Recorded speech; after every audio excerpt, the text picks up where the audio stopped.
একজন সফল বউ ব্যবসায়ী হওয়ার জন্য নবিতা রাব্বি বিয়ে করে ফেললো। সবাই একে একে বিয়ে করে কাপল ব্লগ শুরু করে দিলে আমাদের কি হবে?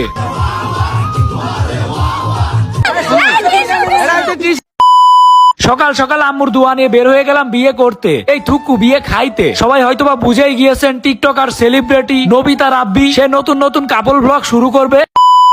1.5 থেকে 2 ঘন্টা জার্নি করার পর আমরা চলে আসলাম চাঁদপুরে। এসেই দেখা হয়ে গেল রাব্বির সাথে। আমাকে দেখেই ওর ভাইরাল সেই হাসিটা দিয়ে দিল। আহ কি সুন্দর দাঁত। এখানে বিয়ের প্যান্ডেলের কাজ চলতেছে, প্যান্ডেল রেডি করা হচ্ছে। আসলে বিয়ের আয়োজন অনেক ভালোভাবেই করতেছে ও। নাপিতের খাতায় নতুন নাম লিখিয়েছে সে। ও প্রত্যেকটা কাজে এবং প্রত্যেকটা মুহূর্তে ও ব্লগ করে। কারণ কি জানেন, এই বিয়ে খাইতে আসছে যে তেলের খরচ হয়েছে সেটা ব্লগিং করে উঠায় ফেলবে। আমার বিয়ের ভিতরে টাকা উঠেব ব্লগিং করে। আমার কিন্তু দিয়েছি।